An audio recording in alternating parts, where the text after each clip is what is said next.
네, 강한국 작가님 모셨습니다. 안녕하세요. 안녕하십니까. 네, 작가님 모시고 현재 시장 한번 폰트 관점에서 네. 점검해 보도록 하겠습니다. 네. 작년 한 10월에 출연하셔서 네. 20년 만에 이제 세 개의 매수 신호가 겹친다라고 네. 말씀하셨습니다. 예. 근데 정말 공교롭게도 네. 그 이후에 모든 나라 증시가 거의 대부분 반등을 했습니다. 미국은 딱 10월이 딱 저점이었고요. 제가 알기로는 10월 16일인가 그래요. 그렇죠. 네네. 10월이 예. 딱 저점이었고 네. 한국 같은 경우에도 확실히 물론 이제 뭐 12월이나 그때 한번 더 빠지긴 했지만 네. 그 이후로 상당히 좀 좋은 흐름을 보였는데 그때 스토리를 다시금 말씀해 주면 좋을 것 같아요. 그러니까 이제 그 우주의 기운 세 개가 모인다는 건 좀 장난이긴 한데, 근데 완전히 장난은 사실 아니에요. 그러니까 첫 번째, 보통 이제 미국 주식 같은 경우는 2나 3으로 끝내는 해에 보통 그 저점이 오거든요. 네. 그리고 이제 그 후부터는 이제 한동안 오르는 이제 패턴을 많이 보였어요. 근데 요번에도 이제 의외가 아니었네요. 2022년이 일단 저점처럼 이제 보이고요. 물론 23년, 24년에 그걸 더 내려갈 수는 있기는 하겠지만, 어쨌든 단기 저점으로 보이기는 합니다. 22년이. 그게 이제 하나 있었고요. 그리고 이제 중간 선거 얘기가 좀 빠질 수가 없죠. 보통 미국 같은 경우는 이제 중간 선거가 있는 해에 보통 이제 바닥이 오고, 네, 그리고 그 다음 해부터 주식이 이렇게 올라가기 시작합니다. 그래서 그 중간 선거가 있는 해, 다음 해 상반기에는 2차 세계대전 후에 주식이 빠진 적이 단 한 번도 없어요. 지금까지는 미국 시장에서. 그렇지 뭐 이런 거. 이게 보면은 이제 그 특히 중간 선거 다음 해 같은 경우는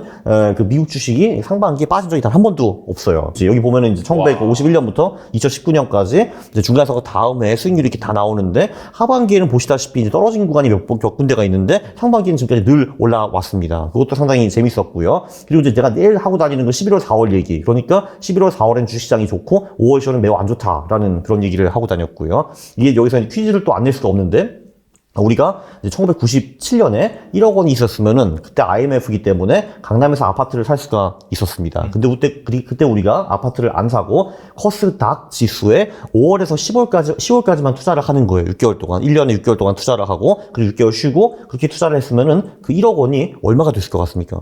5월에서 10월은 안 좋은 구간 아니에요? 네, 그죠. 안 좋은 구간. 그거를 25년 동안 했어요, 우리가. 97년부터 지금까지. 그리고 그 1억 원이 얼마가 됐을까요?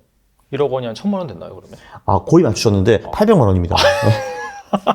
마이너스 92%. 와. 또 반대로 했으면 어떻게 될까요? 11월 4월에 했으면은. 그러면은 한 최소 2배 이상은 나지 않았을까요? 아니죠. 8억이죠, 8억. 예. 8배가 났어요? 예, 그래서 그 10배가, 10배가 아니라 100배가 차이가 납니다. 이야. 11월 4월과 5월 10월 코스닥의 위력 100배의 차이고요. 코스피는 이제 그 정도는 아니고요. 이제 그 정도 차이는 안 나기는 하는데, 근데 코스피도 상당한 차이가 납니다. 그건 확실해요. 코스피는 제가 알기로는 1억 원이 800만 원까지는 아니고 한 2,700인가? 2,800인가? 그 정도 됩니다. 예. 그러니까 한 마이너스 70% 정도 나고요. 그리고 코스피도 11월 4월만 보면 한 8배 올랐어요. 네. 그렇습니다. 네. 그래서 11사 천국 50 지옥입니다. 네. 그러면 중간 선거 이후 그 다음에 2로 11월부터 4월, 그 다음에 2로 끝나는 해. 네. 이 세 개가 겹쳐가지고 우주의 기운이 만들어졌다. 그렇죠. 이런 얘기죠. 네. 뭐 최근에 그 SBB 사태 때문에 좀 주식시장이 흔들거리고 있지만은 그럼에도 불구하고 아직까지는 상반기가 네. 좀 뭐 연초 대비 비교해서는 확실히 많이 올라온 상황이니까 네. 그런 관점에서 여러분들이 좀 생각을 해보시면 좋을 것 같아요. 여기 또 하나 또 애드업을 또 할 게 있는 게, 이게 또 뭐냐면은 3월 15일부터 4월 23일 그 한 달, 한 40일 정도, 요때가 코스피도 그렇고, 코스닥도 그렇고, 수익이 압도적으로 높습니다. 이것도 또 하나 있어요. 아, 그래요? 네. 근데 그거는 좀 이유가 있는 것 같아요. 왜냐면은, 한국 같은 경우는 12월 말에 주식을 보유한 자가 그 배당을 3, 4월에 받게 되어 있잖아요. 맞아요. 그 돈이 한 30조 정도 되더라고요, 보니까. 왜냐면은, 코스피 시가총액이 2,000조인데, 거기서 이제 1.5% 배당 수익률을 가정을 하면은 30조 정도 나오잖아요. 그렇죠. 그 돈이 주주들한테 들어오는 건데, 물론 주주들이 그 돈을 전부 다 재투자하지는 않겠지만, 제 생각에는 그래도 분명히 30조 중에서 재투자되는 금액이 있을 겁니다. 당연히 30조 중에서 뭐 최소한 뭐 10조는 되지 않을까 저는 생각이 드는데요. 이제 그 돈이 증시에 흘러 들어가면서 3, 4월의 주식시장이 다시 한번 마지막으로 이제 큰 불꽃을 낸다라고 이제 볼 수가 있고요. 그것도 상당히 이제 재밌는데, 이때만 투자하면 코스피에서는 평균적으로 7.5% 벌어요. 40일 동안. 예, 그리고 재밌는 거는 이게 2001년 3월 15일부터 지금까지 코스피가 총 상승한 게 240%거든요. 그러니까 20몇 년 동안에. 네네. 근데 요 구간에만 투자를 하시면 우리는 26%를 먹을 수 있었어요. 그러니까 한마디로 그 12개월 동안 투자를 안 하고 요 한 달 동안 투자하는 게 거의 똑같이 먹었다는 거예요, 이게. 근데 이게 이제 그 기간의 상승. 맞아요. 그러니까 보면은 승률이 상당히 높네요, 보니까. 그러니까 보면은 4번 손실이 났어요. 2005년, 어디 12년, 13년, 18년에 손실이 났는데 손실이 크지 않다라는 걸 볼 수가 있어요. 여기 이제 마이너스 5%, 3%, 3%, 0%고 보면은 이제 이 한 달 동안에 수익이 꽤 크게 난 구간도 있어요. 예를 들면 뭐 2008년, 9년, 11년 뭐 이때 있잖아요. 네. 심지어 작년 같은 개떡 같은 장에도 수익이 났습니다. 이 정도. 네. 그리고 커스닥도 이제 한번 보면은 커스닥은 더 심해요. 요 한 달 동안에 평균적으로 8.7% 이제 수익이 나는데 여기도 상당히 재밌는 거 뭐냐면은 커스닥이 2001년 3월 15일부터 지금까지 10% 정도 올랐거든요. 그러니까 이제 총 10% 올랐다는 거예요. 왜냐면은 그때가 커스닥 지수가 700 얼마였거든요. 맞아요. 오늘 얼마죠? 오늘 많이 빠져가지고 10%도 안 되겠네 이제. 오늘 760 정도? 아, 그래요? 770? 그럼 10%가 안 되네요. 한 8% 정도 올랐네요. 그러니까 20 몇 년 동안에. 근데 요 구간에만 투자했으면 우리가 236%를 볼 수가 있었어요. 요 한 달 동안에. 그러니까 진짜 커스닥 같은 경우는 진짜 이 한 달 동안만 투자를 하고 나머지 11개월 동안에 노는 것이 훌륭한 투자였습니다. 되게 신기하죠, 그죠? 이게 진짜 가성비가 좋은 투자네요. 생각해보니까. 네, 근데 여기는 손실 난 게 6번 있었네요. 한 번, 두 번, 세 번, 네 번, 5번, 6번 있었는데, 요 두 번은 굉장히 미미하니까 예외로 치고, 얘도 뭐 미미한 편이네. 그러면은, 그래도 이제 8, 9% 깨지는 구간도 있기는 있었는데, 그래도 이제 손익비라는 걸 봐야죠, 사람이. 이제 벌 때는 얼마 벌고, 깨질 때 얼마 깨지는가 보는데, 심지어 개떡 같은, 작년 같은 장에도 6% 벌었고, 2020년 23%, 2009년 32%, 그리고 뭐 2008년이나 11년도 장이 안 좋았잖아요, 이때. 맞아요. 근데 글로벌 이때도 금융위기. 이제 벌었어요, 보면은. 예. 2002년만 좀 안 좋았네. 예. 2005년 아. 같은 경우는 오히려 공교롭게 장이 이때 좋았는데 요때만 좀 손실이 났네요. 커스닥이. 네.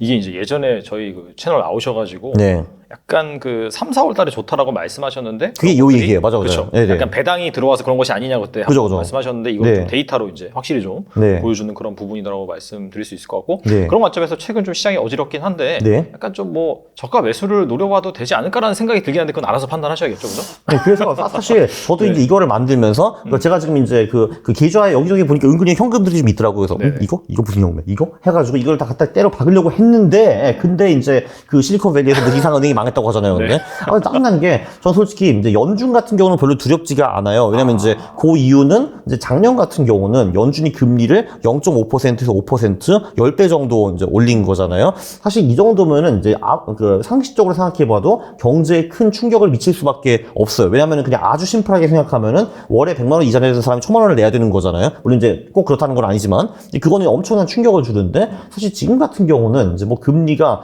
이제 6%에서 끝나네, 6.5에서 끝나네, 7에서 끝나네, 요 정도 차이잖아요, 사실. 그게 어떻게 보면은 그럼 결국은 지금 대비 금리가 뭐 20%, 30%더 오르네, 마네, 요 정도 하는 거기 때문에 저는 이 임팩트가 크지는 않다라고 보는데 근데 갑자기 뜬금없이 제가 들어보지도 못한 어떤 이상한 은행이 망해가지고 지금 이제 괴롭다 이거죠, 지금. 네, 괴롭습니다. 네. 진짜. 네. 아무튼 좀 머리가 아픈 그런 상황이긴 한데 그리고 이제 그때를 아마 경험 못 하셨던 분이 많으실 텐데 이제 마지막 금융위기가 2007, 8년이었잖아요. 이제 그때도 일단 좀 소위 좀 약한 그러니까 좀 작은 은행들이 먼저 망했어요. 뭐 컨트리와이드 파이낸셜 우리가 잘 못 들어본 이제 그런 은행들이 이제 먼저 망한 다음에 그 다음에 이제 fanniemae랑 프레디맥에서 문제가 터지고 이제 점점 더 커지고 이제 그 다음에 이제 베어 스테런스 뭐 리만 브라더스 이런 애들이 이제 망하기 시작해가지고 뻥뻥 터지고 막 그런 거였잖아요, 이게. 예. 물론 저는 이제 지금 그 미국 금융기관들의 이제 상태가 그때와 비교해서 좀 어떤지 저는 전혀 모릅니다. 저는 그쪽 전문가가 아니기 때문에. 훨씬 양호하다고 하더라고요. 근데 그때 대비로 해서. 근데 그때도 망하기 전에 다 양호하다고 했어요. 그래서 그거를 사실 우리가 믿을 수 없는 게 이제 그게 두려운 거거든요. 왜냐면은 어떤 은행이 우리 은행이요? 지금 당장 망하기 전이니까 예금자를 빨리 오셔가지고 돈 가져가세요 하는 은행은 없을 거거든요, 당연히. 괜찮다고 하겠죠. 그리고 예를 들면은 뭐 한국 같은 경우도 IMF 직전까지도 우리 외화 충분히 있습니다 했잖아요, 사실. 근데 그러니까 원래 다 그런 거거든요. 당연히 망하기 직전까지는 우리 괜찮아 이제 하는 거기 때문에 이제 그거를 고지고대로 믿을 수 없다라는 게 금융시장의 악재가 되는 것 같습니다. 아니 근데 제가 말하는 거 제가 음모론을 좀 퍼뜨리려는 게 아니라 실제로 건재할 수도 있어요. 문제는 제가 그걸 모른다는 거죠. 이렇게 모르는 게 두려운 거죠, 사람이. 그렇죠.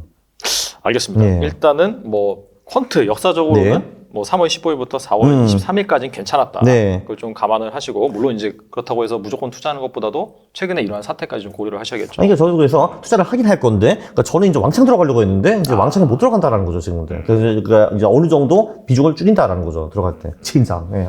알겠습니다. 빡치네. 한국은행도 말입니다. 5월에 망해줬으면 얼마나 좋겠습니까? 그래야지 내 이론에 딱 검증이 되고, 그렇죠. 그러니까 이제 5월 1일에 딱 발표를 하는 거예요. 여러분, 우리 망했습니다. 하면서 기왕 망할 거라 한 달만 좀 버티고, 진짜. 네, 그렇습니다. 네. 100% 진짜. 똑같이 네. 맞으면은 모든 사람이 컨트롤하기 때문에 네. 좀 그렇죠. 그런 항상 좀 있다고 생각하시면 될 것 같고요. 네. 그리고 네. 뭐 3월 중순에 예. 투자의 신들이 매도를 외친다. 네, 맞아요. 네. 얼마 전까지 제가 알기로는 매수를 외치는 걸로 알고 맞아요. 있어요. 그래서 갑자기 돌아섰는지 맞아요. 그들이 이제 외쳤는데 일단 누가 투자의 신인가 이제 이런 거를 좀 봐야 돼요. 제가 오늘 이제 인간 지표에 대해서 두 가지 내용을 준비를 했는데 이게 인간 지표라는 게 첫 번째 아주 훌륭한 사람들을 따라하는 방법이 있고 두 번째는 내가 생각하는 가장 바보를 반대로 하는 방법이 있습니다. 두 개 다 설명을 드릴 건데요. 자, 일단 스마트한 사람들부터 먼저 설명을 드리겠습니다. 그러니까 제가 생각하는 스마트한 사람들은 실제로 검증된 이제 투자 실력, 내력이 있어야 되는 사람들이고요. 그거를 사실 가장 잘 검증하는 대회 중에 하나가 US Investing Championship이라는 대회가 있습니다. 그게 이제 80년대부터 열리고 있고 중간에 좀 중단이 되었다가 몇 년 전부터 다시 열리고 있는데 한마디로 이제 미국에서 실제로 사람들이 돈을 들고 와가지고 그 돈을 불리고 이제 그거를 검증한 다음에 그걸로 이제 랭킹을 매겨가지고 이제 순위를 가르는 이제 그런 이제 왕중왕 대회이거든요. 그래서 이제 거기서 한 번이라도 우승한 사람은 이제 1년 동안 그 트레이딩을 했기 때문에 그러니까 실력이 어느 정도 검증받았다라고 볼 수가 있습니다. 그리고 실제로 이제 한 대회에서 우수한 실적을 낸 사람이 계속 나와가지고 계속 우수한 실적을 내는 경우가 많기 때문에 이거는 운이라고 보기 굉장히 어려워요. 실력이라고 볼 수가 있고요. 그래서 이제 한국 같은 경우는 문제가 뭐냐면은 사모펀드가 이제 수익률로 홍보를 할 수가 없거든요. 그래서 저는 사실 한국에 위대한 투자자들이 많이 있을 거라고 생각은 하지만 이제 그들의 승률을 제가 알 수 없기 때문에 그들은 제가 팔로우한 리스트에 들어가 있지 않습니다. 그래서 이제 그 서론이 길었는데 그래서 이제 제 생각에는 이 중에서 가장 위대한 사람은 마크 미너빈이라는 사람이에요. 최근에 이제 번역서도 하나 나오게 했는데 이분이 이제 본인이 97년과 2021년에 직접 우승도 하셨고 그리고 2020년, 21년 챔피언들을 보면은 그러니까 톱 20명 중에서 한 절반 이상이 이 사람 제자들이에요. 예, 그리고 제자들한테 보여줄 게 있어요. 야, 내가 직접 나갈게 해가지고 21년 직접 우승도 하셨고 근데 이분이 1월 13일 날 매수 시그널을 던지셨거든요. 그래서 제가 막 환호했죠 그때. 왜냐면 이분이 매도를 언제 던졌냐면 21년 10월에. 그때가 아주 죽이는 타이밍이었죠. 왜냐면 그때 이제 매도를 던지고 실제로 한 달 후부터 미국 시장이 박살나기 시작했잖아요, 그게. 그래서 이때는 그분이 가만히 계시다가 23년 1월쯤 오셔가지고, 야, 이제 다시 들어가도 될 것 같은데? 라고 하셨는데, 두 달 만에 포지션을 전환하셨습니다. 네, 전환을 했고요. 여기 이제 트위터에 뭐라고 쓰셨냐 하면은, 3월 첫째 주에 우리 리스크 모델이 일단 좀 조심해라 모드로 넘어갔고, 이제 어제, 그러니까 3월 10일 날, 이제 아예 그냥 매도 시그널을 던지더라. 그래서 이제 빠이빠이, 안녕이라고 했고, 그래서 지금 사실 근데 장이 조금 이제 과매도기 때문에 어느 정도 반등이 올 수는 있으나 일단 지금은 이제 최대한 조심해야 될 때라라고 이제 말씀을 또 해주셨습니다. 그래서 제가 이걸 보고서 이런 젠장 하고 또 소리 질렀죠 집에서. 네. 이분은 약간 그 리스크 모델 팩터 이런 것들이 약간 퀀트 베이스인가요? 그게 이제 완전히 알려져 있기는 한데 일단 리스크 모델이라는 거는 이제 뭔가 수치적으로 검증된 거가 들어가 있다라는 게 이제 당연한 것 같고요. 그리고 왜냐면 이제 나라는 말을 안 하고 our 리스크 모델이라는 말을 했기 때문에 이거는 이제 어느 정도 퀀트 베이스인 것 같은데 어떤 팩터들이 정확히 들어가 있는지는 우리도 알 수 없으나 이제 제가 추정하는 건 이분이 이제 주장하는 거 이제 보면은 이제 당연히 이제 그 가격의 흐름 이제 소위 이제 그 이제 모멘텀 이런 게 당연히 들어가 있을 거고 그리고 이제 거래량 내용도 조금 들어가 있을 거고요. 그리고 그런 게 이제 가장 주일 겁니다. 네. 그 가격, 모멘텀, 차트, 패턴 이런 거. 네네. 예. 그렇죠. 그래서 이분도 왜 매도인가는 설명하지 않고 있는데 당연히 이제 SVB가 영향을 좀 미쳤겠죠. 그것 때문에 3월 초에 주가가 많이 빠졌으니까요. 추세가 약간 좀 무너지고. 그렇죠. 네.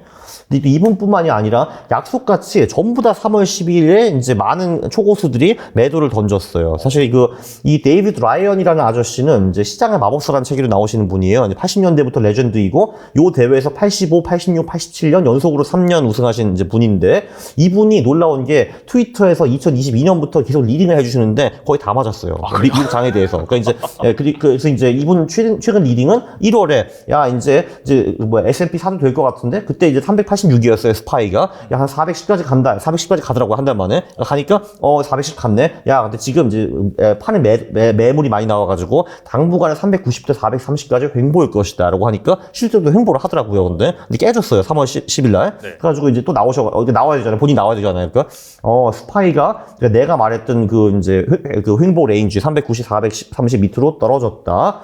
예, 그래서, 일단 그 변동성이 많이 줄어들기 전에는 몇 주 동안은 잘 관망하고 있고, 그리고 그냥 이제 조용히 그냥 현금으로 지켜보고 있어라 이런 말씀을 좀 해주셨어요 이분이. 이런 말도 하셨고, 그리고 또 이제 2019년, 20년 US 인베스팅 챔피언들도 3월 10일에 모조리 전화를 했어요. 그러니까 20년 아저씨는 2020년에 800% 이상 벌었거든요, 이분이. 예, 이분도 이제 지금 나 전부 다 현금으로 갖고 이번 매도세는 그 전에 매도세랑 느낌이 많이 다른데 점점점이라고 하셨고 또 이거 말고도 많은 글을 쓰셨는데 결론적으로 이제 좀 조심하라 이런 얘기고 이분은 19년 챔피언이신데 이분은 많이 못 벌었어요. 60, 70% 벌시긴 하셨는데 뭐 그러니까 이분이 800% 벌었으니까. 참고로 이제 요 분이 2021년에 340% 벌었습니다. 이야, 예. 대단하다. 그리고 이제 97년에도 한 그 정도 버셨고 이제 이분은 3년 동안 연속 우승하면서 3년 동안 1,400% 버신 분이에요. 이야. 예. 그리고 그래서 이제 19년 이분도 이제 전부의 현금 가져가서 상황이 나아질 때까지 기다린다라고 하셨고 이 제프 선 아저씨는 그러니까 올해 지금 1위를 달리고 계세요. 1월에 60% 버셨더라고요, 이분이. 예. 그리고 이제 2021년, 22년 합쳐서 한 170% 버시고 지금 23년에도 60% 버셨고 이분은 싱가포르 분이신데 이분도 이제 이번 주 중요한 거는 컨테이전 이펙트. 그러니까 이게 얼마나 이제 딴 데로 퍼지는지 한번 봐야 될 것 같다라는 말씀을 해주시더라고요. 네. 그래서 정말 이제 3월 10일 날 그 트위터에 있는 소위 US 인베스팅 챔피언십이 이기신 분들이 전부 다 약속한 것처럼 이제 매도로 돌아서는 걸 보고 좀 놀라기는 했습니다. 네. 그래서 이제 그 집에서 또 크게 욕을 했죠, 제가. 그래서. 네네. 네. 저는 3월 15일에 들어가려고 했는데 지금 이제 모든 훌륭한 어르신들이 나와가지고 하지마 하고 있으니까 이제 굉장히 짜증나는 거죠. 상당히 네. 좀 애매한 상황이네요. 그렇죠. 왜냐면 이제 그 제 시즌 그 계절성 모델은 들어가라고 하는데 이제 아저씨들이 와서 하지 말라고 하고 물론 이제 이 아저씨들이 하시는 말씀들은 뭐 1년, 2년 유효한 건 절대 아니고요. 그렇죠. 보통 한 한두 달 정도라고 보시면 돼요. 이분들의 이제 그 그러니까 타임 프레임이 그 정도이거든요, 보통. 근데 문제는 저는 한 달 동안 투자하고 나가려고 했거든요. 그러니까 이게 문제죠. 왜냐면 저는 어차피 4월 말에 나가려고 했잖아요. 그러니까 저는 이렇게 할 수가 없어요. 아, 그래. 얘네들 하는 말은 한두 달 동안 맞는 거고요. 저는 3년 동안 장기 투자하니까 이거는 무시해도 됩니다라고 제가 그 말을 할 수가 이제 없는 거죠. 저도 4월 말에 나가려고 했으니까. 그렇죠. 그래서 짜증나더라고요. 네. 그러니까 핵심은 이런 분들이 뭔가 이렇게 장기적으로 뭔가 경기 사이클을 보고 얘기한다라기보다 그렇지 않아요. 네. 추세라든지 거의 모멘텀을 가지고 얘기하는 부분이기 때문에 아 이것 때문에 예를 들어서 내가 뭐 장기 투자 1, 2년, 2년 투자하는 사람인데 이거 뭐 다 판다 이런 건 아니다고 좀 말씀을 드릴 필요가 있을 것 같아요. 이제 그죠. 이분들이 하시는 말씀은 이제 한두 달 정도 이제 타임 프레임을 보는 거고 그리고 이분들이 틀린 경우도 많이 있습니다. 뭐 예를 들면은 그 미너비니 같은 경우는 1월에 매수를 질렀잖아요. 그리고 지금 2% 정도 잃고 매도로 지금 전환을 한 거거든요. 그래서 이분도 그 두 달 동안에 돈을 못 벌었다고 이미 말을 했어요. 나 올해 좀 이제 돈을 잃고 있다고. 근데 물론 이걸 아셔야죠. 위대한 트레이더들은 맞을 때는 왕창 벌고 맞아요. 깨질 때는 조금밖에 안 깨집니다. 그래서 이분들이 진짜 미래를 예측할 수 있거나 그런 건 절대로 아니고요. 승률도 한 50% 정도밖에 안 돼요. 네, 그러나 그들은 먹을 때 많이 먹고 작을 때는 그 작게 깨집니다. 대부분 재미와 반대로 하시죠. 네. 알겠습니다. 그런 것도 잘 참고를 하셔서 여러분들이 투자를 네. 하셨으면 좋겠고 인간 지표는요. 일단 제가 조금 전에 말씀드렸지만 그 가장 훌륭한 사람들 따라하는 방법이 있고 가장 못하는 사람들의 반대로 가는 방법이 있습니다. 맞아요. 그러면 한국에서 가장 못하는 사람들이 어떤 주식이나 ETF를 살 것 같습니까? 일단 저는 이제 저 시트를 봤으니까 이거 보셨군요. 이건. 네네. 말씀을 드리면은 항상 그렇죠. 네. 뭐 곧버스 이런 거. 그렇죠. 그렇죠. 곧버스. 참고로 최근 1년 동안에 ETF 거래량을 보면은 곧버스가 제일 많습니다. 네. 자, 그러면은 그 곧버스도 수급이 나눠지거든요. 개인, 외국인, 기관 나눠지거든요. 그렇죠. 맞아요. 네. 철저하게 개인과 반대로 가면 됩니다. 네, 반대로 가는 겁니다. 이 곧버스라는 게 기본적으로 장기적으로 돈을 벌 수 없는 상품이잖아요. 2016년에 10,000원으로 상장해서 지금 3,000원까지 내려와 있거든요. 70% 내려와 있는데 그래서 곧버스가 언제 돈을 버느냐. 정말 일시적으로 시장이 급락할 때만 돈을 벌 수가 있는데 근데 그거를 또 잘 맞추는 사람 몇 명이나 되겠느냐라는 거죠. 그래서 저는 곧버스를 사고 파는 사람들 중에서 대부분 이제 특히 개인들은 투자 레벨이 이렇게 높지 않다고 보는 경우 있습니다. 네. 그리고 기본적으로 진짜 롱숏 전략을 프로페셔널하게 하시는 분들 선불로 넘어갔지 곧버스를 하진 않거든요, 기본적으로. 네, 그렇죠. 자, 그래서 이제 어떤 방법이 있냐 하면은 이제 그 장기 전략 하나 알려드리면은 그 한마디로 최근 10일, 20일, 60일, 120일에 그 개인의 순매수와 매도를 더해요. 더하면은 이제 플러스 또는 마이너스가 나올 거잖아요. 그러면은 요 10일, 20일, 60일, 120일이 만장일치가 들어갈 때 예를 들면은 개인이 최근 10일, 20일, 60일, 120일 동안 샀다라고 하면은 개인들은 하락장에 베팅을 하는 거잖아요. 맞아요. 자, 그럼 우리는 상승장에 베팅을 하는 겁니다. 반대로 가는 거예요. 그리고 또 반대로 개인들이 최근 10일, 20일, 60일, 120일 동안에 곧버스를 팔았다라는 거는 상승장에 베팅하는 거잖아요. 그럼 우리는 인버스를 사서 하락장에 베팅하는 겁니다. 이제 그 전략이거든요. 이제 그 전략의 이제 결론이 이제 이건데, 그러면 이제 2017년부터 9번의 시그널이 나왔는데, 정말 이렇게 하면은 아주 훌륭하게, 기가 막히게 최고점과 최저점을 잘 맞출 수 있더라고요. 아주 훌륭한 전략이에요, 이게. 그래서 롱으로도 돈 벌고, 숏으로도 돈 벌 수 있습니다. 예를 들면은, 여기 최근에는 2020년 3월 26일 날, 네. 보면은 3월 13일 날 1771에 숏을 들어갔어요, 이미 그 개미들이. 그래서 이때 살짝 벌써 5%. 3월 26일 날 이제 개미들이 곧버스를 미친 듯이 사기 시작했거든요. 그럼 우리 롱으로 가야지. 1686에서 롱으로 가가지고 2배를 먹습니다, 일단. 그럼 2021년 8월에 이분들이 또 곧버스 신앙이 팔기 시작해요. 그러면은 이제 이때 3143에서 숏을 들어갔습니다. 그리고 11월부터 또 아니나 다를까 개미들이 곧버스를 막 사기 시작하더라고요. 2330대. 네. 이때는 다시 또 롱이지. 네. 이런 전략이고요. 2017년, 18년에 잘 먹혔습니다. 이렇게. 이때 사서 이때 팔고, 예, 이런 식으로. 네.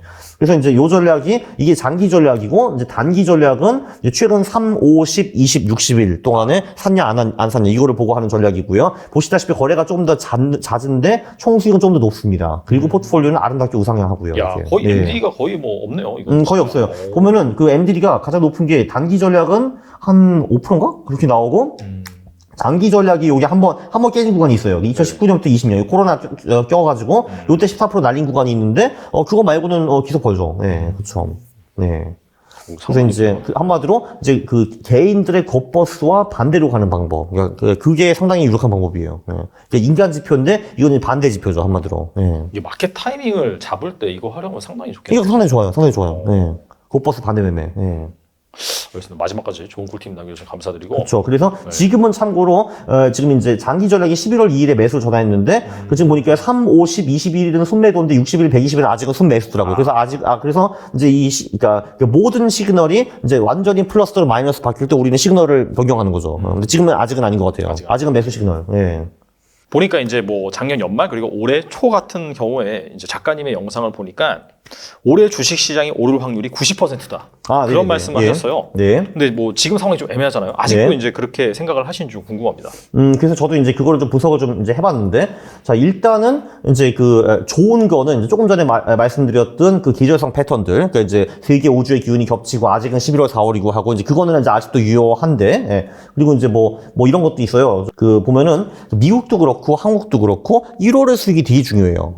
그러니까 1월에 그러니까 주식이 이제 오르면은 그 전체 해에 그 장이 오를 확률이 80% 정도 돼요. 그건 한국도 그렇고 미국도 그래요. 근데 이제 1월에 그 한국장도 그렇고 미국장도 많이 올랐었거든요. 그래서 이제 그게 아직도 이제 유효하고요. 일단 그건 아직 유효하고 이제 그 환율 전략이 있는데 이게 이제 박수익 대표님 아드님이 말씀하신 전략인데 환율이 1250원을 이제 하향 돌파할 경우 매수하면은 보통은 이제 한 달, 석 달, 6개월, 1년 후에 다시 와보면 장이 크게 올라 있더라라는 그런 이제 모델이 있고요. 그래서 이제 그때 그게 이제 1월 13일이었어요. 1월 13일 미국의 이제 2분기에, 그러니까 작년 2분기에 15% 이상 하락을 했는데 그 경우에 보통 반년, 1년 후에 와보면 장이 늘 올라 있더라. 이제 그런 것도 긍정적인 지표들입니다. 그래서 지금까지는 이제 긍정적인 지표들을 이제 말씀을 해드렸고요. 이제 그 부정적인 지표는 이제 이런 게 있죠. 이제 경기 침체. 요거는 제가 그렇게 크게 그 걱정하지는 않아요. 왜냐면 보통 주식이 경기를 6에서 9개월 동안 이제 선행을 하기 때문에 이제 작년 10월에 바닥을 쳤다라는 거는 이제 올해 2, 3분기가 바닥이다라고 저는 이제 생각을 하고 있기 때문에 그거는 별로 이제 걱정을 안 하고 그다음에 이제 금리 인상. 그거는 이미 설명을 드렸죠. 이미 10배 올라갔기 때문에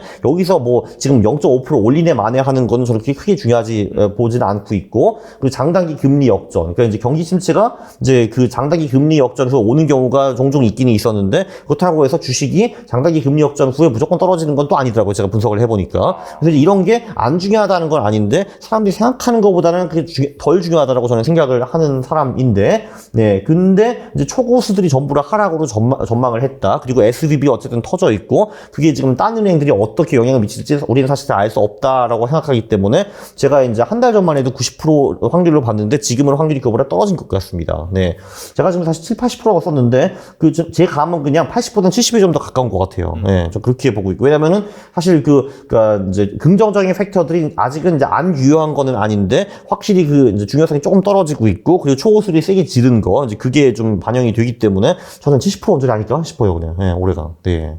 좀 그래서 확률이 좀 떨어졌습니다. 네. 그러니까 이게 뭐 절대적인 70% 언저리라고 하면 높네라고 생각할 수 있는데 그 전에 더 높았죠. 네네. 90%에서 70%로 내려간 거니까 그런 약간 좀 추세 관점에서 좀 생각해 보실 필요가 있을 것 같다라는 생각이 들고 네네. 자, 그 다음에 뭐 올해 같은 경우에는 네. 이런 상황이긴 한데 네. 약 1개월 전에 앞으로 3년간은 또 우상이 할 수 있다 네네네. 그런 말씀 하셨잖아요. 네. 또 1년이랑 3년이랑은 또 다르잖아요. 네. 기간이. 그래서 이 이유에 대해서 좀 말씀해 주시면 좋을 것 같아요. 그거는 이제 그 레리 윌리엄스라는 분이 계시죠. 이제 그분도 이제 이런 비슷한 이제 선물 대회에서 우승하신 적이 있어요. 이분은 한번 그 1년 만에 100배를 번 기록도 한번 있습니다. 네, 그건 1987년이었고 97년에 따님을 가르치셔가지고 당시 17살짜리 따님이 그 똑같은 대회에 나가가지고 세계 선물 트레이딩 챔피언십에서 우승한 적이 있어요. 나중에 그분은 유명한 배우가 되죠. 미셸 윌리엄즈라고요.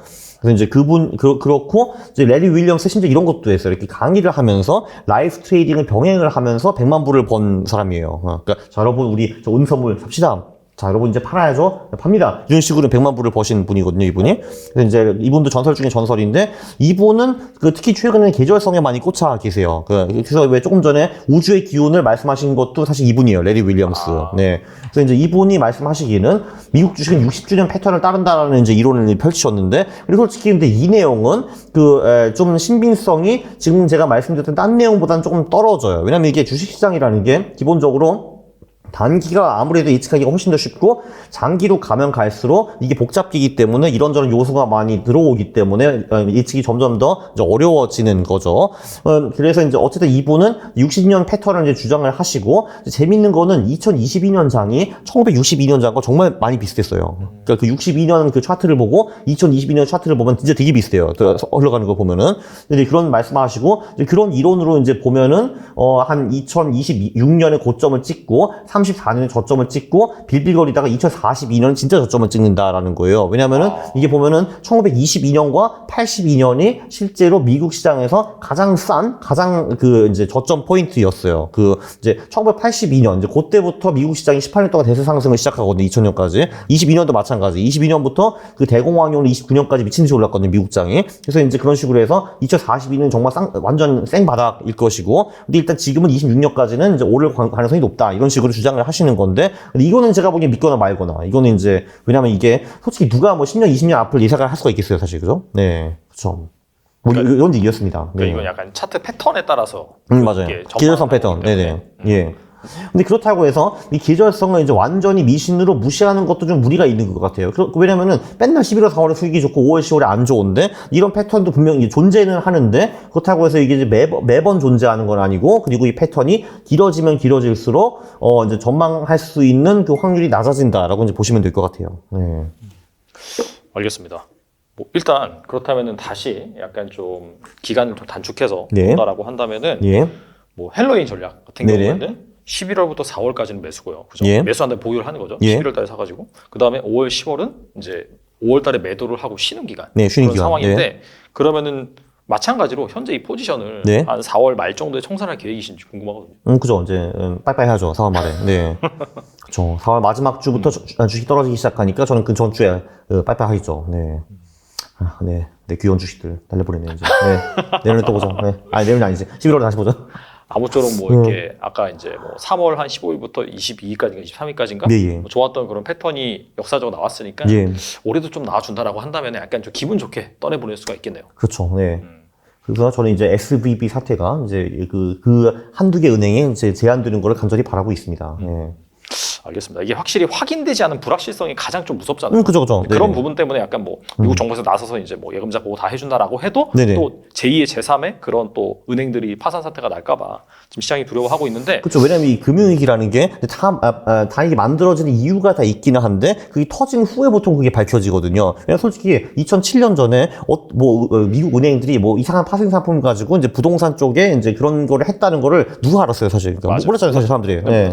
아니, 그러니까 아는 사람도 있었겠죠. 뭐 그 빅쇼한테 나온 그런 아저씨들. 근데 이제 그런 거 빼고 대중에서 그런 거 아는 사람이 누가 있어요? 은행에서 무슨 파생 상품을 돌리고 있고 뭐 부동산이 어떻게 되고 그런 거를. 네. 그러니까 지금도 그래서 미국의 은행들이 최근에 어떤 일을 했는지 우리는 사실 알 수가 없죠. 네. 그게 문제죠. 네.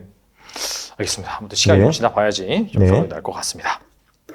그리고 뭐 일단 최근 증시가 최근이라고 한다면 한 작년 말부터 해서 뭐 전반적으로 좀 저점에서 강하게 반등을 했죠. 네. 그래서 그간 부진했던 성장주가 좀 좋은 성과를 내고 있습니다. 아, 예, 네. 그래서 올해는 약간 성장주, 가치주 이 두 예. 개의 그 집단을 비교해 본다면은 네. 뭐가 더 유명할지 좀 궁금하거든요.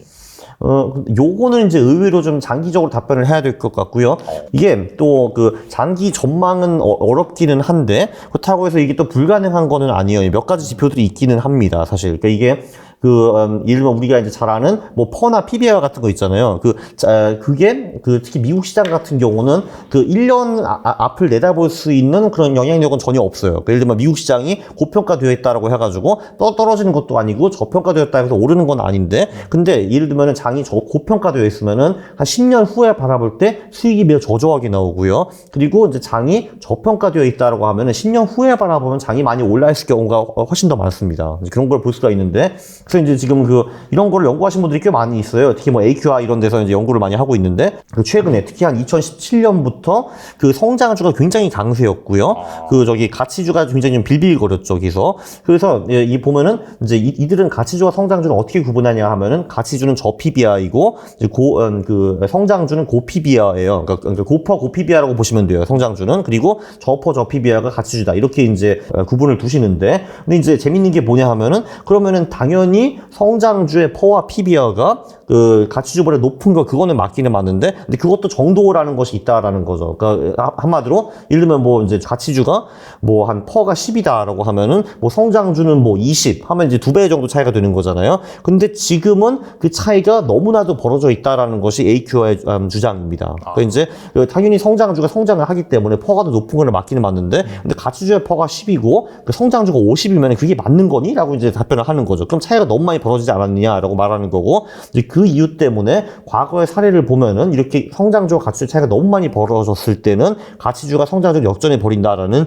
얘기였습니다. 네. 그리고 이제 여기서 주장을 하는 거는 그러니까 지금 이제 밸류에이션 차이가 이 정도 나면은, 지금 밸류에이션만 보면은 이제 향후 5년 동안에 성장주의 성장이 가치주의 성장보다 한 2배 이상은 높아야 된다라고 하는 건데, 근데 실제로 애널리스트 포캐스트를 보면은 한 20에서 40% 정도 성장률이 높을 거다라고 이렇게 주장을 하고 있대요. 그래서 지금 이제 성장에 대비해가지고 밸류에이션 갭이 너무 많이 난다라는 게 지금 AQR의 주장입니다. 네. 그래서 실제로 한 2020년 9월부터 가치주의 수익이 성장주를 넘어섰어요. 코로나 이후부터. 근데 보통은 이제 보면은 이게 이제 성장주와 가치주의 이제 움직이는 상대 패턴인데, 보시면 이제 이때는 가치주가 쫙 이제 올라갔다가 이때부터 성장주가 좋았고 하는 거 보면은, 보통 이게 성장주 또는 가치주가 우세를 잡으면 이게 그냥 1, 2년 만에 끝나는 게 아니라 보통 한 번 갈 때 10년, 15년 이렇게 간다라는 거죠. 그래서 사실 이제 지금도 벌써 최근 한 2년 정도에는 가치주가 성장주를 앞서고 있는데, 근데 이게 그냥 이제 1, 2년 만에 끝나는 패턴이 대부분 아니다라는 거죠. 그래서 이제 AQR 같은 경우는 장기적으로도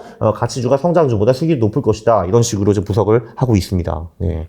뭐 저도 동의하고요, 물론. 네. 동의하니까 아까웠죠. 네. 이게 이제 약간 좀 매크로 관점에서 본다라고 한다면은 네.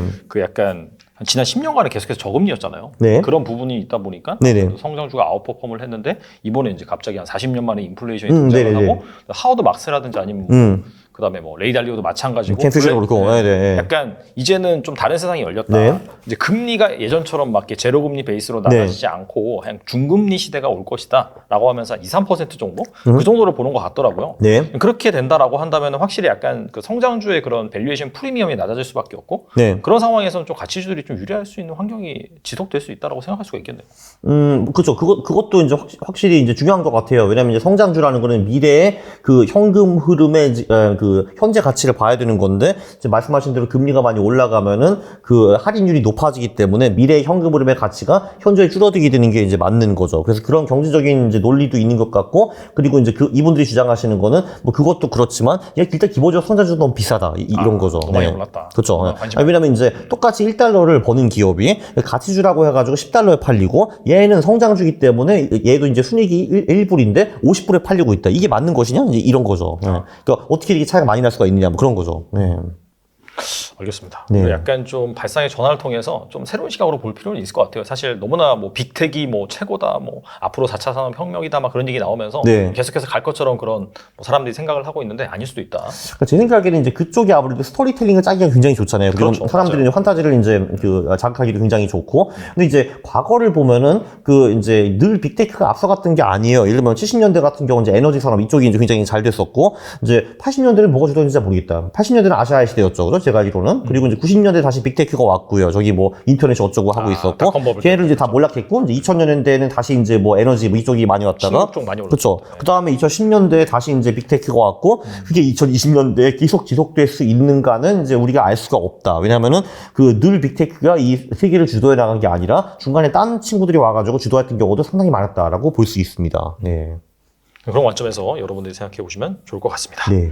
그리고 이 많은 투자자들이 채권에 관심이 많은데 네. 퀀트 투자 관점에서 지금 채권 투자는 어떤지 좀 궁금하거든요. 채권은 솔직히 제가 이제 사실 잘 이제 모르고요. 이제 그 모르는 경우에는 저는 주로 이제 ETF를 사는데 그렇다고 해서 제가 뭐 제 전자산을 뭐 채권에 그 몰빵을 하거나 그럴 수는 없는 거고 그 자산 배분의 관점에서 일부를 채권으로 가져가는 건 좋다고 생각을 합니다. 그 예를 들면은 제로 금리 때는 그거를 추천하기가 사실 좀 어려웠어요. 왜냐면 이제 저 제로 금리이기 때문에 거기서 받는 이자도 없고 그리고 제로 금리라는 거는 금리가 조금만 올라도 채권 가격이 많이 떨어질 수 있다라는 얘기잖아요. 근데 지금은 이제 금리가 이제 어느 정도 소위 이제 정상화가 되었고 여기서 이제 그 이자도 받을 수 있고 그리고 또 한 번의 경제 위기가 온다라고 하면은 그 다시 금리가 급락하면서 채권 값이 오를 수 있는 그런 여지도 충분히 있기 때문에 저는 지금은 채권은 무리 없이 자산 배분에 넣을 수 있다라고 생각을 합니다.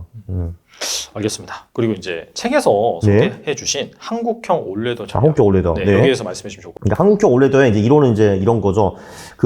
우리가 사실 그 미래를 예측한다고 주장하는 사람들이 굉장히 많은데 실제로 미래를 예측할 수 있는 사람은 별로 없습니다. 이제 이게 가장 중요한 포인트이고요. 왜냐면 사실 우리가 미래를 예측을 할 수 있다면 자산 배분 따위를 할 필요가 당연히 없습니다.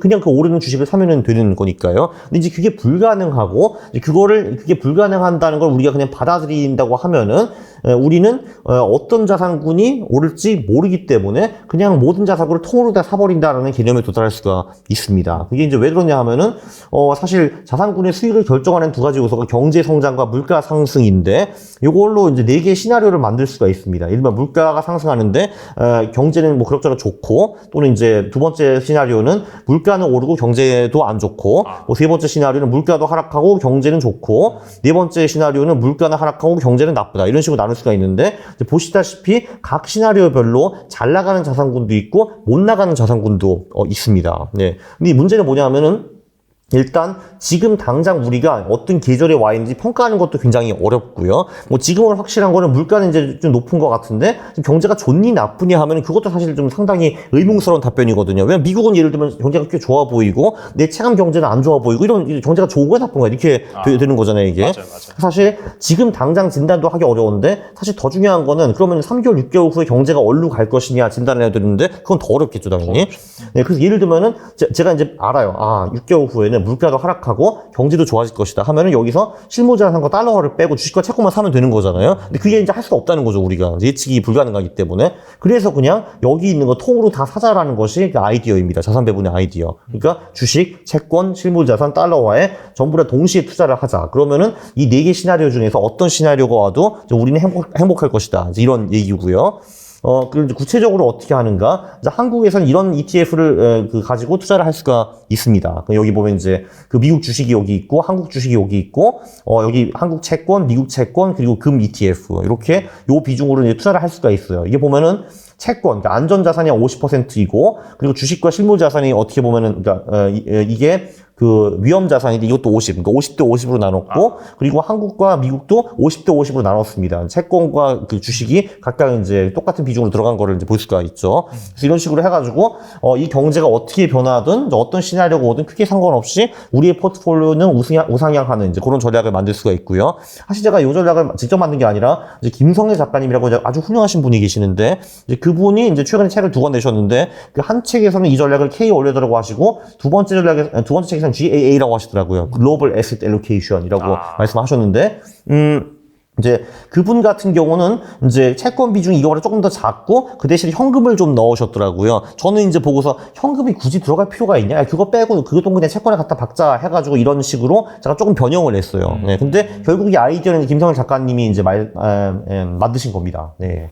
어쨌든 그건 그렇고 성과는 요래요. 이제 최근 20년 동안에 한국형 올레더를 보면은 중간에 낫천 버블도 있었고 금융위기도 있었고 코로나도 있었고 안 좋은 사태가 굉장히 많았는데 얘는 그냥 꿋꿋하게 이제 연봉이 8%를 내면서 우상향하는 모습을 보여줬고요. 그 MDD가 한 10% 정도 나왔습니다. 그러니까 20년 동안 사건 사고가 정말 많았는데 최대의 손실이 10%였다라는 거였죠. 그래서 상당히 양호한 자산 배분 전략이라고 볼 수가 있습니다. 보니까 글로벌 금융위기 당시에 네. 그때도 보니까 오히려 플러스 수익률이 낮네요. 그렇죠. 왜 이랬냐 하면은 글로벌 금융위기 때는 일단 미국 채권은 많이 올랐고요, 그때. 그리고 달러가 엄청나게 올랐어요. 그때 아마 기억하시겠지만 원화가 뭐 900원, 1000원에서 1400, 1500을 훅 갔고 그럼 저는 그러니까 미국 주식과 미국 채권을 보유하고 있었으니까 얘네들의 가치가 올라가서 결국 포트폴리오를 보존을 해준 겁니다, 이게. 언제야 이게? 2008년이 요때죠, 그죠? 요때. 네. 네. 그렇죠. 네.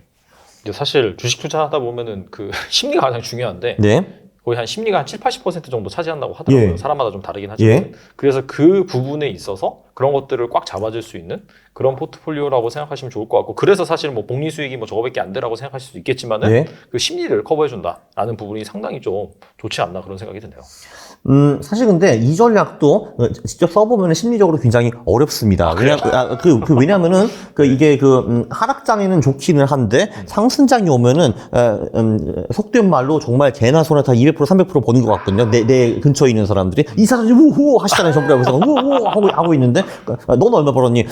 나는 자산 배분해서 이번 달은 1.4% 벌어서 할 거잖아요. 근데 뭐야 마음속에 그럴 거 아니에요. 그럼 나는 이제 하는 거죠 이게. 그래서 이제 네, 그래서 이 자산 배분을 하면은 상승장에서 확실히 소외감을 느끼죠. 그리고 진짜 정말 개나 소나 다 이제 주식으로 돈을 버는 것 같은데 저는 이제 주식도 있고 채권도 있고 금도 있고 달러도 있잖아요. 근데 꼭 이놈들 중에서 한두 놈들은 수익이 안 나거든요. 이때. 그럼 이제 빡치는 거죠. 남들은 주식을 다 미친듯이 벌고 있는데 내 미국 채권은 막 떨어지고 있어. 그럼 짜증나잖아요. 그게 근데. 네. 그래서 이 자산 배분이 심리적으로 쉬운가? 안 쉽습니다. 네. 그래서 기본적으로 퀀트 투자 중에서 심리적으로 쉬운 투자는 사실은 별로 이제 없고요. 그게 사람들이 퀀트 투자를 안 하는 이유 중에 하나입니다.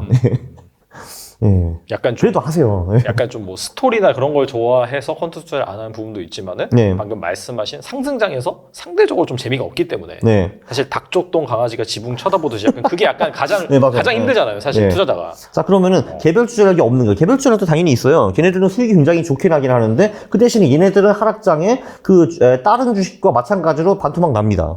그리고 이제 개별주 전략, 자산 배분이 안 섞인 전략들은 기본적으로 이제 수익이 굉장히 높은데 10년에 한 번 반토막 나고 2년에 한 번 20% 이상 잃어요.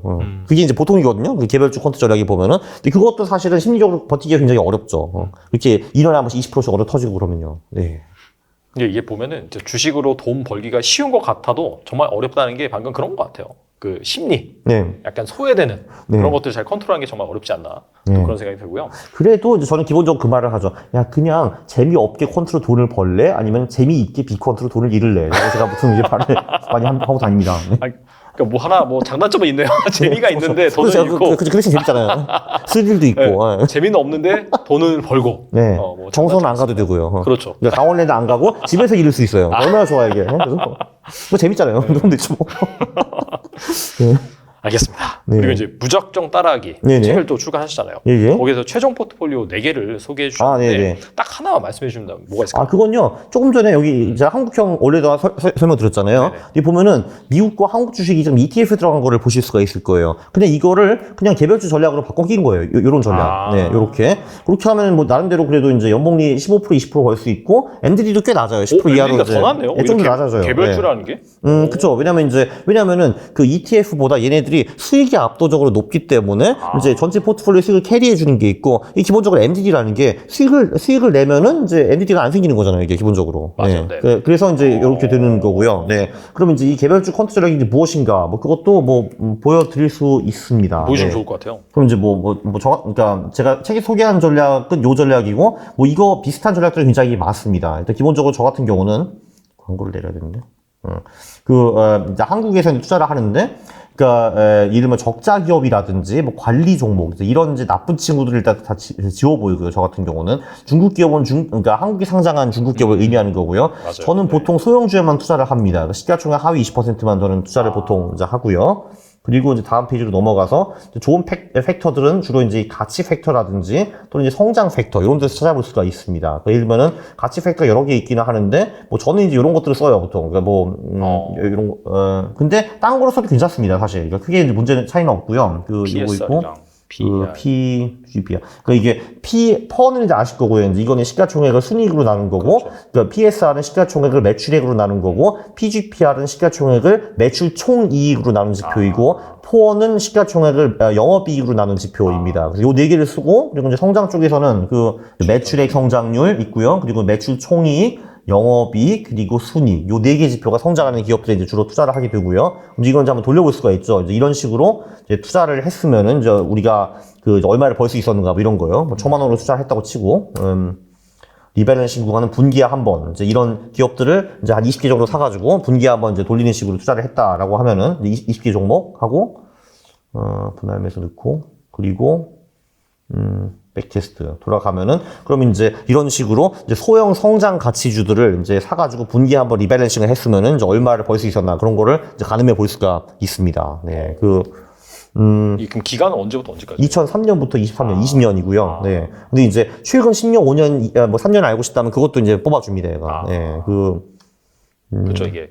균일하게 항상 그 수익률이 나는 게 아니라. 그죠. 그래서 이제 그래서 이제 이게 전략이 나오면은 연봉리가 50% 이 정도 나오고, 이제 50% 나와서 이제 원금이 3,410배가 되네요, 20년 동안에. 네, 3,410배가 되는데, 근데 MD는 61%. 그러니까 이 전략도 굉장히 이제, 그치, 61%고요, MD가. 그러니까 굉장히 이제 리스키한 전략이다라고 볼 수가 있고. 소형주니까 어쩔 수 없을 것 같아요. 맞아요. 시장 지수보다는 더 커야죠. 맞아요. 근데 요즘 이제 많은 분들이 오셔가지고, 네가 맨날 소형주 하기 때문에 소형주의 초과 수익이 많이 사라지고 있는 거 아니냐라고 저한테 말씀하시는 분이 계시는데, 요거를 보면 전혀 사실이 아니다라는 걸 알 수가 있습니다. 이게 이제 올해 최근 1년, 3년, 5년, 10년 이렇게 보는데 최근 1년, 3년에도 이제 주가 지수 대비 그 초과 수익이 계속 꾸준히 발생한다라는 걸 볼 수가 있죠. 그죠? 이렇게 보면은. 네. 그러니까 이게 줄어들지 않았어요, 이게. 줄어들지 않았습니다, 여러분.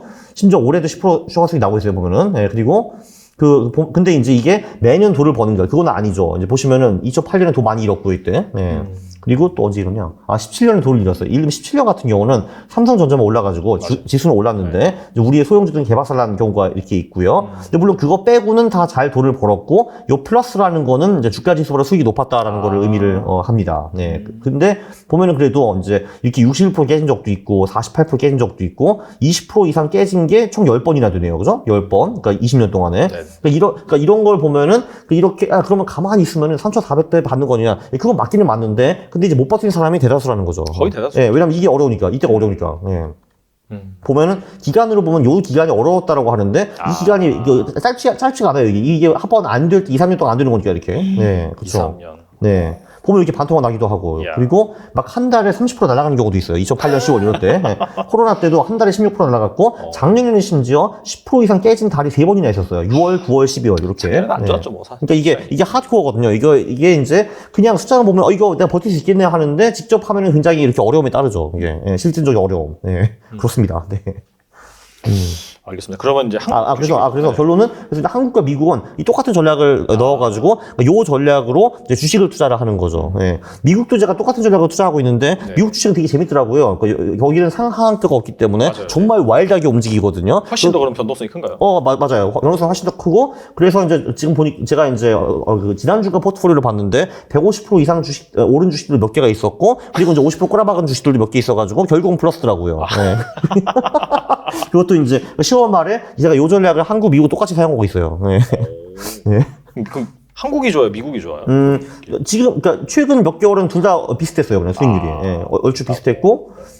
그래서 결론적으로는 그냥 이제 이게 조금 전에 그 한국형 올레더였는데 여기 미국과 한국 ETF 대신에 그냥 개별주 전략을 따라 넣은 거죠, 이렇게. 예, 그렇게 했고 나머지는 동일하게. 그러니까 요게 이제 그 추천하는 포트폴리오이고요. 이게 제가 보기에는 그래도 직장인들이 버티기가 가장 쉽다고 생각하는 포트폴리오예요, 저는. 예. 왜냐면은 수익도 적정이 나고 큰 충격파도 없고 그리고 이제 나름대로 개별주도 들어가기 때문에 상승장에서 재미도 좀 보고 그래서 이제 그 절충안으로 제가 이 포트폴리오를 만들어냈습니다. 네. 나쁘지 않은 것 같아요.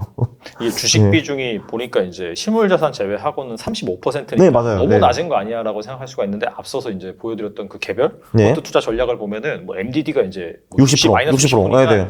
그리고 이제 뭐 연봉리도 상당하잖아요. 네. 그런 것들을 감안하면은 사실 그런 거 걱정은 할 필요가 없겠네요. 사실. 그렇죠. 그리고 사실 우리가 개별주 투자하면 MDD가 얼마냐? 개별주 투자에도 그 정도 나오거든요. MDD가 사실은. 맞아요. 네, 제가 예를 들면 뭐 아마존과 페이스북과 뭐 마이크로소프트와 삼성을 샀다 하면은 그것도 똑같아요. MDD가 그 정도 나와요. 보통 60%, 70%. 네. 요번에 뭐 테슬라 빠진 거 아시잖아요. 그죠, 마이너스 그죠. 7, 80% 그죠, 그죠. 네네. 빠졌으니까. 예. 그러니까 뭐 엔비디아 이런 데는 많이 빠졌고. 맞아요. 네. 네. 그렇기 때문에 꼭 이게 소형주라고 위험하다라고 뭐 이렇게 선입견을 가질 필요는 없을 것 같아요. 네, 전반적으로 제가 대형주도 뽑아보고 소형주도 뽑아보면은 MDD가 오히려 소형주가 조금 더 낮게 나와요. 대형주보다. 네. 알겠습니다. 네. 일단 좋은 포트폴리오 소개해 주셔서 감사드리고 아까 그 콘토 화면 같은 경우에는 뭐 가입해서 이제 뭐 어떻게 뭐 결제를 그쵸. 이게 이제, 미리 밝히면은, 제가 여기 2대주주도 있어요, 이 플랫폼에. 네. 근데 이제, 여기 좀 초급, 중급, 고급이 있는데, 뭐 저는 오너니까 당연히 고급으로 들어가는데, 초급은 공짜입니다, 여러분. 그래서 그냥 많이 써보시고요. 초급을 일단 공짜로 많이 써보시고, 그리고, 이게 괜찮네. 좋은 전략이 나오네. 나 좀 더 해보고 싶어 하면은 돈 내시고 중국으로 가시면 됩니다. 네, 약간 그쵸. 그런 약간 뭐 여러 가지 고려할 수 있는 팩터들이 많아지는 거예요. 맞아요. 그러니까 이제 보면은 이제 여기 이제 팩터들이 지금은 이제 중고급이라 상당히 많은데 이제 초급은 아무래도 줄어들죠 팩터들이. 예, 그렇게 되어 있고 그리고 이제 뒤에서도 이제 할 수 있는 뭐 손절 익절 기능 이런 게 이제 그러니까 이제 사라지고요. 예, 그렇게 해가지고 아무래도 이제 할 수 있는 건 초급이 좀 제한되어 있죠. 그래서 대충 퀀트는 이런 거고 백테스트는 이런 거고 이런 식으로 종목이 뽑히고 이런 식으로 결과가 나오는구나 정도를 아실 정도면 초급으로 충분한데 그거보다 이제 조금 더 욕심을 부리시면 중고급으로 가시는 거죠. 네. 알겠습니다. 그쵸. 뒤에 약간 콘터스입니다. 콘터스. 네. 뒤에 스터디 약간 뭐 설명한 부분이 있으니까 그 예. 부분에서 좀 더 디테일하게 다뤄보고 알겠습니다. 그렇다면 방금 말씀하신 이런 전략을 좀 퇴직연금 계좌에서 네네. 활용한다면 좀 팁이 있을까요? 퇴직연금으로 가려면은 그게 이제 퇴직연금은 일단 개별주로 할 수가 없어요. 그래서 그 개별주 전략은 여기서 할 수가 없고 이제 똑같이 한국형 올레더를 쓰는 건데 여기서 이제 문제가 뭐냐 하면은 한국 같은 경우는 선물이라는 단어가 들어간 ETF를 살 수가 없습니다. 퇴직연금 계좌에서. 네, 그렇죠. 이게 제가 알기로 무슨 고용노동부가 만든 이제 규정인데 정말 쓰잘데기 없는 규정이거든요. 제가 보기에는. 네. 굳이 뭐. 왜냐면은 여기 보시면은 여기 보면은 그 타이거 미국채 10년 선물이라는 ETF가 있잖아요. 이게 누가 봐도 위험한 ETF가 아니거든요. 맞아요. 미국 국채 투자하는 게 뭐가 위험해?라고 생각하는데 여기 선물이 들어있지 않습니까? 해가지고 투자 못 하거든요. 그래서 얘를 할 수가 없어요, 우리가. 얘를 할 수가 없고 그럼 이제 묘수가 하나 있어요. 코덱스 200 미국채 혼합이라는 ETF가 있거든요. 이게 이제 한국 주식의 40% 미국 국채 60%를 투자하는 ETF인데 얘는 또 괜찮습니다. 선물이 안 들어가거든요. 그럼 얘한테 투자를 하면은 얘한테 비중을 41.67%로 준다고 하면은 16.67%가 한국 주식이고 25%가 이제 미국 국채가 되는 거잖아요. 4대 6으로 나누면은. 그럼 이제 우리는 여기서 미국 국고채 비중을 이제 완성을 하고 우리가 원하는 거는 한국 주식 비중이 17.5%니까 이거 투자하고 나머지 빠진 0.83%를 뭐 이런 이제 그냥 뭐 코덱스나 타이거, 코세프 ETF로 채우면 된다라는 겁니다. 그리고 이제 그 퇴직연금에서 직접 ETF로 돈을 굴릴 수 있는 분이 계시고 그게 안 되는 분들이 계시는데 그 안 되는 분들이 되게 안타까운 것 같아요. 그건 사실 대책이 별로 없어요. 대책이 없으니까 그러면 이제 이빨이 없으니까 잇몸으로 먹고 살아야 되는 건데 그분들 같은 경우는 금이 없는 경우도 있고 미국 채권이 없는 경우도 있고 막 그렇더라고요. 그러면 얼추 비슷하게 맞추는 수밖에 없어요 이거랑. 방법이 없더라고요. 뭐 회사를 바꾸던지. 그렇죠 이제 그렇죠. 그런 회사 왜 다녀요? 나가세요 그냥. 네네. 딴 데 가세요. 네네. 네. 알겠습니다. 오늘 아주 좋은 말씀 많이 해주셨는데 현재 또 이게 스터디를 진행하고 계시잖아요. 네. 그래서 이제 어떻게 진행이 되는 건지 네네. 여기 오면 또 뭘 배울 수 있는 건지 어떤 분들이 들으면 좋을지 말씀해 주시면 좋을 것 같습니다. 네, 아마 요 밑에 링크가 달릴 것 같긴 한데 이제 강원국과 함께하는 부자되기 프로젝트라는 게 있고요. 한마디로 제가 이제 온라인으로 이제 매주 레슨을 한다라고 이제 보시면은 될 것 같아요. 이제 오프라인 강의는 제가 요즘 많이 안 하고 있고 이제 소위 퀀트 양성 이런 거는 이제 거의 여기서만 하고 있고 그러니까 기본적으로 제가 매주 수요일에 라이브를 합니다. 제가 유튜브에서 일부러 라이브를 안 하는데 이제 그 이유는 이제 차별화를 두기 위해서 이제 여기 오시는 분들한테 제가 이제 라이브를 이제 해드리고요. 텔레그램 방도 운영을 하고 있는데 그거는 제가 이제 매일매일 수시로 들어간다라고 말씀드릴 수는 없어요. 보통 제가 일주일에 한두 번 정도 시간 날 때 들어가가지고 이제 좀 잡담도 하고 제가 중요하다고 생각한 내용은 이제 팍 뿌리고 이제 피드백 좀 받고 이제 가는 경우가 이제 대부분이고요. 네. 그럼 이제 그 라이브에서 뭘 하느냐가 중요할 것 같은데 1주차, 3주차는 이제 거기에 오시는 분들의 실제 전략이나 자산 배분을 제가 검토를 좀 해드려요. 너 이렇게 하고 있어? 잘하고 있네. 너 이게 뭐야, 뭐 이런 식으로 이제 하고 있고요. 예. 그런데 이제 팩폭은 좀 각오하셔야 됩니다. 이게 이게 기본적으로 사람들이 자산 배분을 되게 시시하게 여기거든요. 근데 저는 기본적으로 자산 배분을 제대로 하는 사람은 거의 본 적이 없어요. 그러니까 이게 전형적인 자산 배분 이런 게 있습니다. 첫 번째, 주식 몰빵. 근데 그거는 MDD가 취약하고, 두 번째, 현금 몰빵. 오케이, 그건 MDD는 없으나 돈도 못 벌고, 맞아요. 세 번째, 반반 포트폴리오가 있어요. 반 주식, 반 현금. 그거는 수익도 별로고, MDD도 높아요. 그리고 이제 네 번째는, 나 아무것도 모르니까 도와줘 하시는 분들이 있거든요. 그래서 기본적으로 제가 포트폴리오 한 100개를 보면은, 제대로 자산 배분을 어느 정도 했다고 하는 사람이 한두 명에 불과해요. 그래서 이제 그런 거 좀 봐드리고 있고, 그리고 이제 그 심리 얘기를 이제 한 주 정도 하고요. 왜냐면 어차피 20%가 기술이고 80%가 심리이기 때문에. 그리고 이제 한 달에 한 번 정도는 이제 지금 이제 있는 이슈, 제가 새로 발굴한 전략들 이런 거를 보통 토론을 하게 됩니다. 뭐 그렇게 하고 있어요. 네. 그래서 오세요. 네. 비컨트가 안 되는 겁니다. 콘트로 오세요. 네.